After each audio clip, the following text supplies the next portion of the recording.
Ada kelompok yang tafsir ayat Allah meliputi segala sesuatu bermaksud zat Allah meliputi segala sesuatu. Betul ke demikian? Betul ke demikian? Baik. Pertama sekali kita kena tahu zat Allah SWT ni tidak serupa dengan sesuatu apa pun. Dan tidak ada sesuatu pun yang sama dengan Allah Subhanahu wa Ta'ala. Jadi bila ayat Quran kata wa kana Allahu bikulli syai'in muhita, dan Allah Ta'ala itu meliputi segala sesuatu.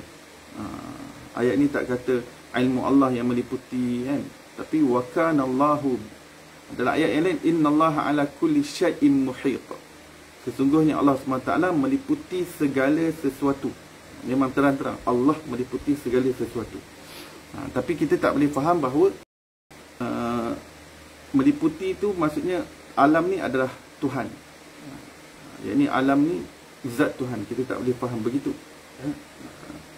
Kebiasaannya ulama untuk nak menyelamatkan masyarakat awam, jadi mereka mentakwilkan kaedah takwil. Kaedah takwil ni maksudnya bila Allah meliputi segala sesuatu, maksudnya kekuasaan Allah meliputi segala sesuatu, dan pengetahuan Allah meliputi segala sesuatu. Maksudnya kita ni segala di dalam liputan kekuasaan Allah Subhanahu Taala. Kita ni semua adalah di dalam liputan ilmu pengetahuan Allah Subhanahu wa Ta'ala. Maka kita diliputi kekuasaannya, kita diliputi oleh ilmu pengetahuannya. Namun Imam Baidawi rahimahullah, seorang ulama tafsir dan juga seorang ulama yang merupakan ulama akidah yang hebat. Imam Baidawi, beliau ulama tafsir Quran dan sekaligus merupakan ulama akidah. Imam Baidawi kata, ya, bila kita kata Allah bersama dengan kita, ya, walaupun daripada segi takwil kita kata ilmu Allah bersama dengan kita, penglihatan Allah bersama dengan kita, kudrat Allah Ta'ala bersama dengan kita, yakni sifat-sifat Allah bersama dengan kita. Tetapi kemuncaknya, kata Imam Baidawi, kita tidak boleh menafikan juga bahawa zat Allah Ta'ala bersama dengan kita.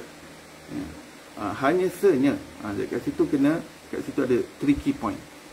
Kat situ kena tempat boleh tergelincir kalau salah faham. Jadi kena berwaspada. Maksud zat Allah bersama segala-galanya adalah dalam keadaan akal kita tidak dapat fahami bagaimana kebersamaan zat dengan alam ini. Sebab Allah SWT bagi tahu dalam Quran, apabila orang bertanya kepada kamu, wahai kekasihku Muhammad, katakan aku dekat dengannya. Dekat. Ayat itu dalam surah Al-Baqarah, wa idza sa'alaka 'ibadi 'anni fa inni qarib. Dan apabila hamba-Ku datang kepadamu, wahai kekasihku Muhammad, dan bertanya kepadamu mengenaiku,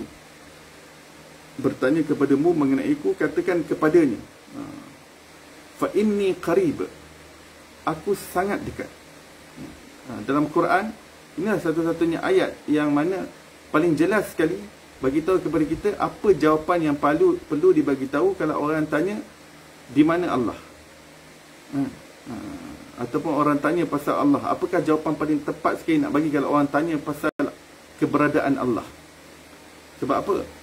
Sebab di dalam tafsir asbabun nuzul kepada ayat tersebut ada apabila ada seorang Arab Badui datang kepada Rasulullah SAW.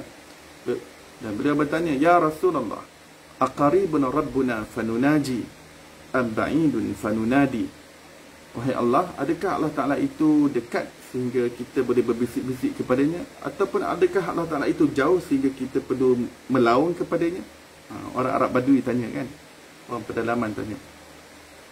Jadi maksudnya dia sedang tanya tentang keberadaan Allah Subhanahu wa Ta'ala. Maka Allah Ta'ala hantar malaikat Jibril AS turunkan wahyu kepada Nabi SAW, menjadi ayat Quran sekaligus jawapan kepada persoalan yang diberikan oleh sahabat tadi daripada Arab Badui tadi. Dipanggil jadi asbabun nuzul, dipanggil asbab nuzul. Apakah faktor-faktor sesuatu ayat itu turun, apakah latar belakang di sebalik sesuatu ayat Quran itu turun kepada Nabi SAW. Jadinya maka ayat itu turun, berkata, apabila hamba ku tanya kepadamu berkenaan dengan keberadaanku, katakan kepadanya, aku sangat dekat. Dekat itu kemudian Allah Ta'ala terangkan lagi dalam surah Qaf. Surah Qaf ayat 13 tak silap saya. Ayat 13. Allah Ta'ala berfirman, wa nahnu aqrabu min hablil warid. Wa nahnu aqrabu ilaihi min hablil warid.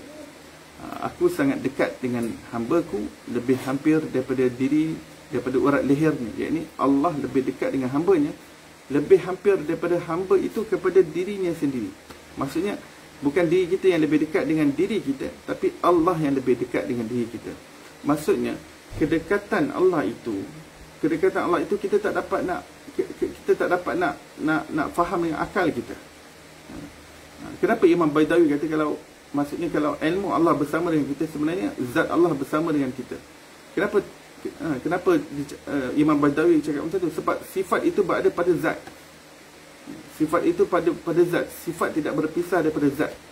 Jadi sebenarnya kalau kita sebut sifat Allah pun bersama kita pun, akal kita tak dapat nak faham. Pun begitu, sifat itu ada pada zat. Bila kita kata zat Allah bersama dengan kita pun, kita tak dapat faham kebersamaan tersebut. Sebab kita tak boleh bayangkan Allah ni ada dalam kita, ataupun Allah berada dalam alam ni. Tidak. Dan Allah pun bukan di luar alam. Allah bukan di dalam dunia, bukan di luar dunia. Allah bukan di dalam kita, bukan di luar kita, bukan pula di pertengahannya. Dan Allah SWT itu maha mengatasi segala-galanya. Akal kita tidak dapat membayangkan kedekatan Allah, tak dapat nak faham. Akal kita tak dapat nak faham kebersamaan dan kehampiran Allah dengan kita. Tapi hati kita dapat merasakan, hati kita dapat feel. We can feel Allah. Dengan hati kita we could perceive Allah Subhanahu Wa Taala. Hati kita dapat merasakan kewujudan Allah, merasakan kebersamaan Allah. Hati kita dapat merasakan kecintaan Allah. Hati kita dapat merasakan keasyikan Allah. Hati kita dapat merasakan keagungan dan kehebatan, ketunggalan dan keesaan, keperkasaan dan kekuasaan Allah Subhanahu Wa Taala. Hati kita dapat merasa, tapi akal kita tak dapat nak faham. Jadi kita jangan fikir macam mana Allah ni bersama dengan kita. Kita jangan fikir. Cukup hati kita yang merasakan Allah yang gerakkan kita, Allah yang degupkan jantung kita, Allah yang ngalirkan darah kita dalam. Jadi dalam akidah ni kita Allah Subhanahu Wa Taala tidak mengambil ruang, tidak bertempat. Allah tidak berhajat kepada berpindah randah. Allah tak bertukar satu keadaan kepada keadaan yang lain. Allah ni bergerak pun tidak, kaku pun tidak. Ya. Jadi akal kita tak dapat nak faham. Allah tidak berada dalam masa. Allah tak perlu kepada masa, kerana masa ciptaan Allah. Kewujudan Allah tidak tertakluk kepada past tense, present tense dan future tense. Kerana apa? Kerana past, present dan future adalah makhluk Allah Subhanahu Wa Taala. Jadi bila kita dengar ayat Quran, Allah Maha meliputi segala sesuatu, kita jangan fikirkan bahawa Allah ni sebati dengan alam sebati dengan Allah.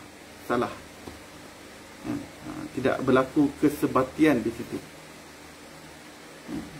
Itu akidah yang salah. Bila kita kata Allah Maha meliputi segala sesuatu, kita tak boleh bayangkan yang Allah ni menyerap dalam tubuh kita, menyerap pada alam. Salah.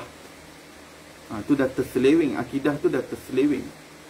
Kalau seseorang berfikir Allah meliputi segala sesuatu, maksudnya Allah ni macam terbancuh gitu, terbancuh bersebati dengan alam.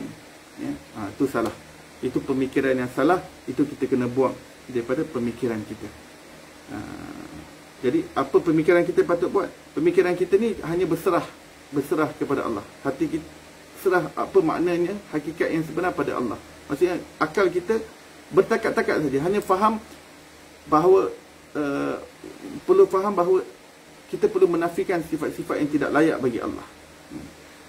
Kemudian kita pass baton kepada hati. Lalu hati itu yang dapat merasakan kebersamaan, kedekatan dan kehampiran Allah.